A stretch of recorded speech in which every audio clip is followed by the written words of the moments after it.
drama. Stuff's happening on the internet right now. Crazy stuff. I mean, by, my standards, this is a pretty big deal compared to, like, Minecraft drama, at least. iDubbbz is back with another content cop, like, several years later. And this is a big deal because iDubbbz used to be one of the biggest YouTubers on the platform back in, like, 2016. One of the commentary kings of the time, on par with people like Leafy and Keemstar and PewDiePie. And the Content Cop series was by far his most successful and most recognizable, where he would, put on the Content Cop costume and shit on other creators in the YouTube space who were very cringe. People like Keemstar and Leafy and famously Tanamojo, which got him in a bit of trouble for obvious reasons. But this time he is going after an old friend, Ethan Klein, and the H3 podcast, people that he used to be friends with and collaborate with. Since that time, their content has evolved from making mostly comedy and commentary to talking about political and social issues. Cringe, cringe. Just kidding. Yeah, Content Cop's return is indeed a big deal for the unemployed, like myself. But today we're going to take a little trip back to 2016. I was 9, but more figuratively speaking, with this new Content Cop. And in doing so, I will not be giving my opinion or my beliefs regarding any of this stuff. This video is just me summarizing and giving an overview of the video because it is kind of whack. And I'll leave you, the viewer, to draw your own conclusions from it. And towards the end, I will be sharing some of the comments and opinions that were spread online following this Content Cop. But as always, thank you for watching, and if you enjoy this video, do consider subscribing. And with that said, let's get into it. iDubbbz starts the video by putting on his cop uniform once again and setting off to unite with the enemies of H3. And boy does he. I'll list off the collaborators in this intro portion of his video. You got Frogan, Denims, Sean DeBlack, and of course Hassan. They were all telling him to wake up, like over and over again, like he's some sort of schizo. This is no longer a dream, this is a nightmare. Wake up. Ethan, the dumb bitch is telling you to wake up. Wake up. Ethan, wake up. Wake up, Ethan. Ethan, wake up. Wake up. Since anyone? Wow, that's crazy.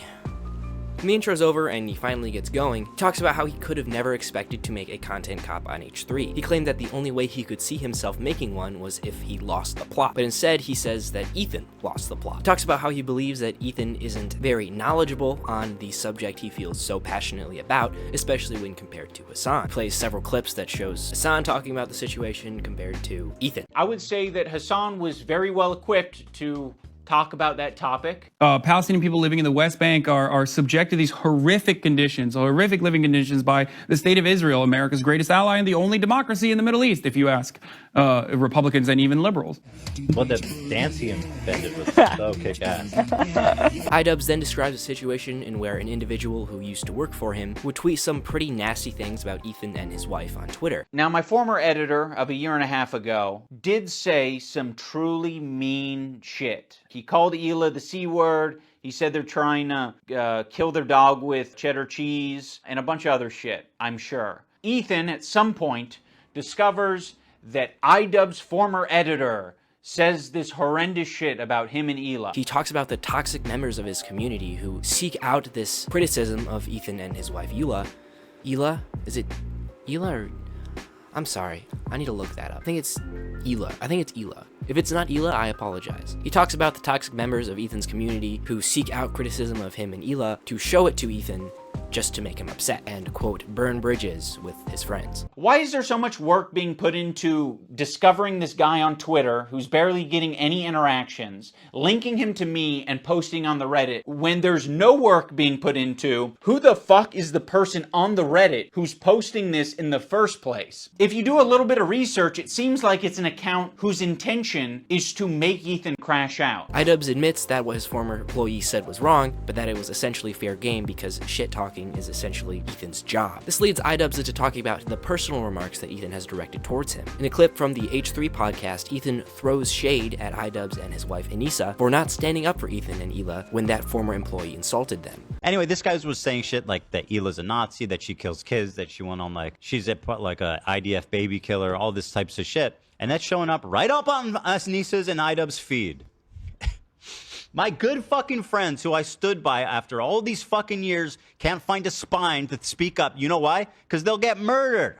You don't know what's on my feed. What the fuck is happening? Ethan demanded that iDubbbz publicly denounce these ops, to which iDubbbz says he's not going to throw away or put down a friend just because they're having a weird parasocial moment. He then plays numerous clips of Ethan talking about Hasan to kind of prove that Ethan has a parasocial relationship with Hasan. How many women I fucked? Hasan, by the way, thousands. Yeah, thousands. Let me ask Galia.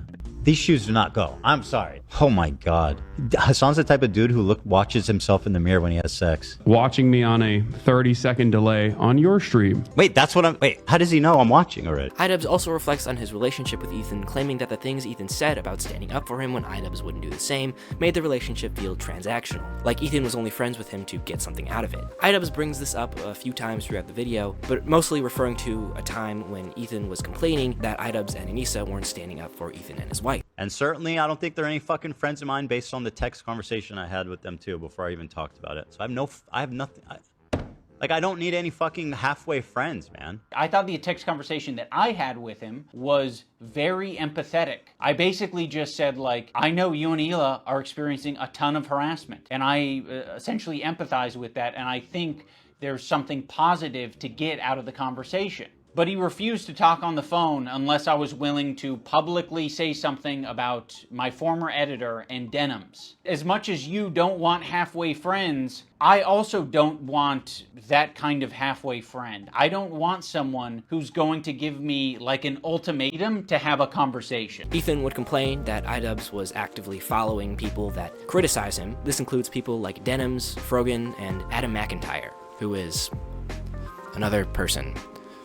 I guess. I don't know who that is. But iDubbbz says that just because he's following these people, that doesn't mean that they're friends, and it also doesn't mean that he agrees with everything that they say. And what you're saying to me is that I'm a bad friend, and I'm a piece of shit, I'm spineless, I'm cowardly, because I am following someone on Twitter. He then shows a clip of Hila saying, "Who are we going to burn next?" and says that that's not what podcasts are for, a sort of emotional dumping ground. Who else? Who else do we want to burn today? Who else do we want to burn today? You're making it so fucking obvious that this is your emotional dumping ground. It's horrible. This is not what podcasts are. And, I don't know about that. Hawk to him, am I right, fellas?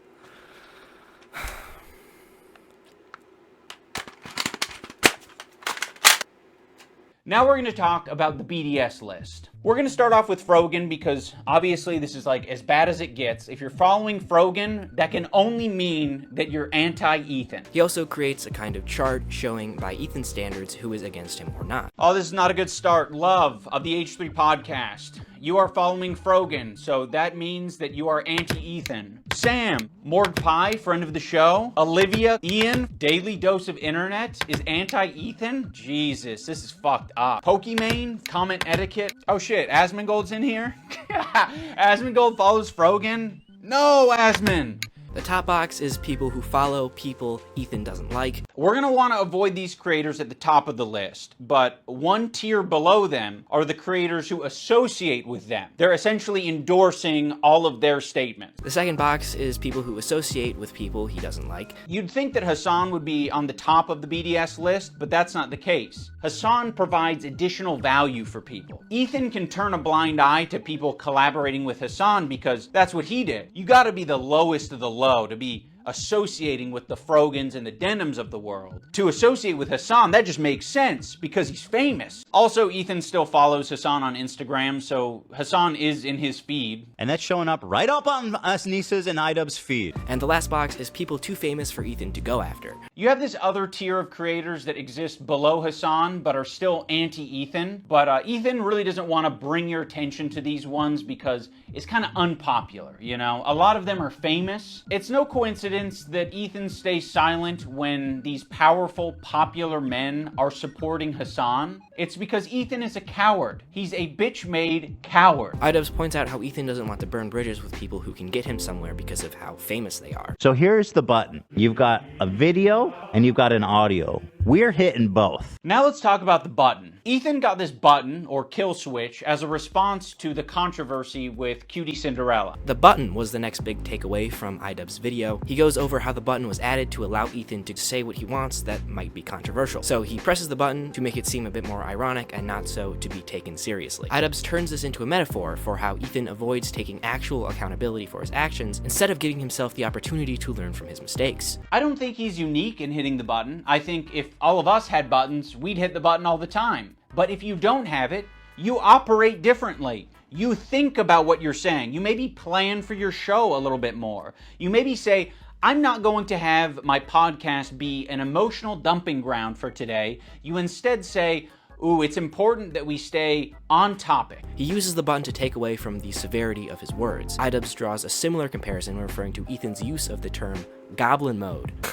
What is this, dude?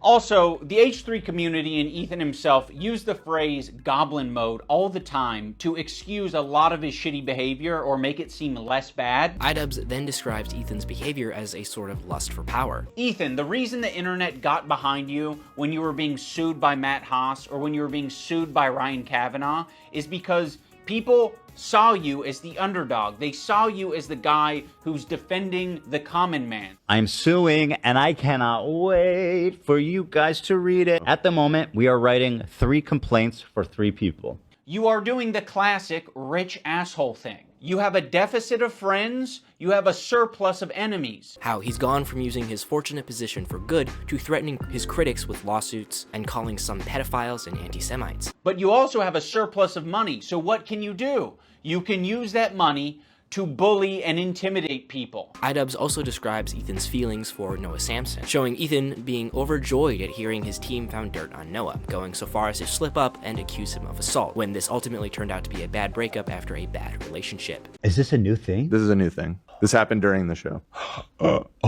Upon initial examination, it seems to check out, and it's not great for young Noah. Can I say that? Don't say it yet. I'll say it. So he's a rape. So of course his standard. I don't know what he's accused of, so I'm not actually going to say. But Ethan brought on a former partner of Noah to basically just shit talk him and say that he's a bad partner. But that's all that Ethan was able to extract out of it. you are not accusing him of committing any crimes or doing R-word or anything like that. The accusation is that he's a sleaze. Absolutely.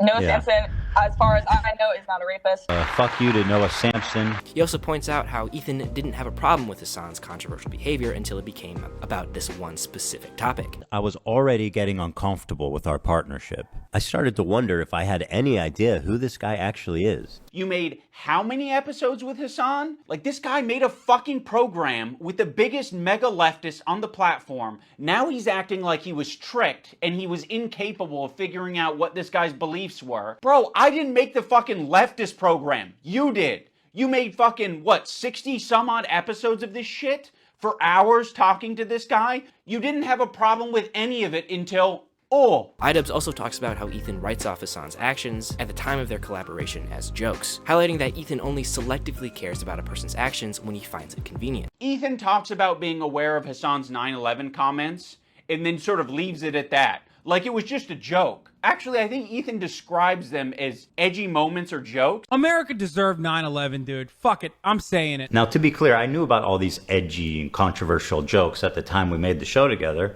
because who am I to judge? No, Ethan, those aren't jokes, right? When someone makes a controversial statement like that, that's not them trying to be funny. I can understand why you would conflate the two. That is someone who is extremely frustrated and passionate about a particular topic. In this case, American imperialism and terrorism. You could have looked into that. You could have talked to Hassan a little bit more and found out what his international politics opinions are.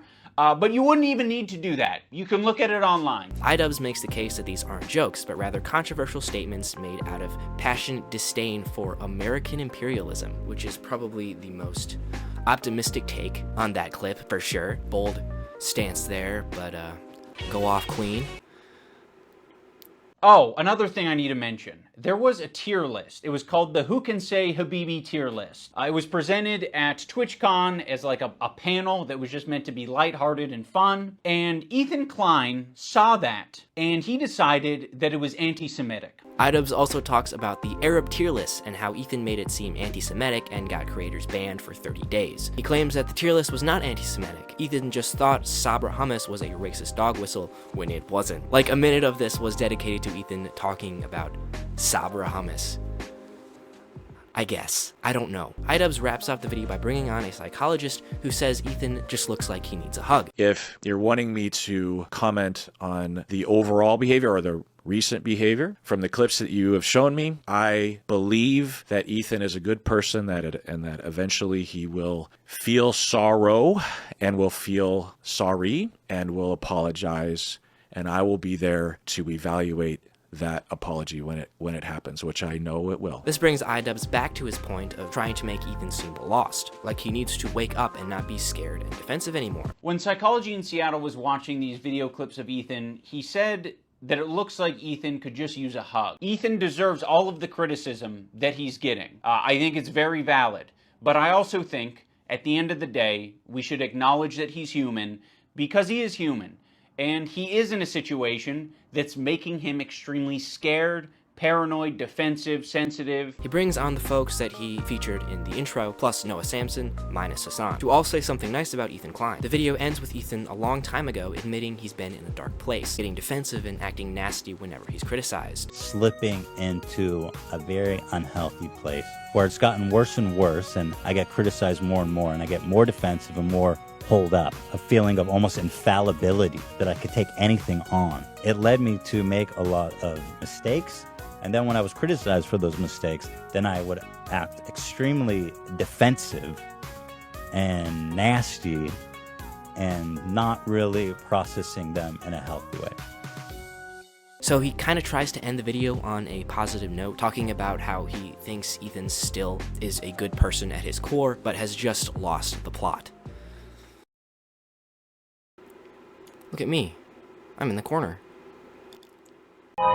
And that leads us into the response to this video, which is kind of funny, to be honest. Yeah, since the last time I saw Content Cop, I became addicted to drugs, got clean, got extremely fit in the gym, got a job, got promoted, relapsed for 1 year, lost everything, and got clean again. Since the last Content Cop, I have gotten 2 degrees and 3 children. So yeah, a lot of those types of comments. And then you have others who are actually criticizing the video. Yeah, the first comment 43 seconds ago. Ian's lost the plot. What a garbage video. I remember when Ian and Ethan, Ian is iDubbbz, by the way, used to make fun of Logan for faking being colorblind or eating rotisserie chicken from the sewers. Those were the golden days of iDubbbz. This is just trash. Yikes. This video is the dumbest shit I've ever seen.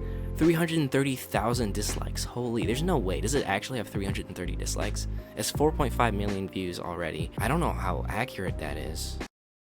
And this brings us over to Twitter. You have some people saying that iDubbbz has, in fact, lost the plot, saying things like the irony of iDubbbz making a video in collaboration with the same type of person he would make a Content Cop on a decade ago. And then you have other people responding to that, saying learning and growing into a better person is not hypocrisy. Then you have other people suggesting that Ian has just grown as a person, and thus his content has grown with him. So, of course, he's not going to make the same kind of Content Cop he would have made a decade ago. Yeah, people really hate Frogan. It looks like. Hot take, Leafy aged better than iDubbbz. That is a hot take. I hate iDubbbz because he brought so much racism to the internet in a specific way that is still prevalent today. That is an interesting take though. A lot of people don't care that he's changed. They are still angry about his flagrant use of the N-word back in the day. What a time to be alive. I was 9, so I was not,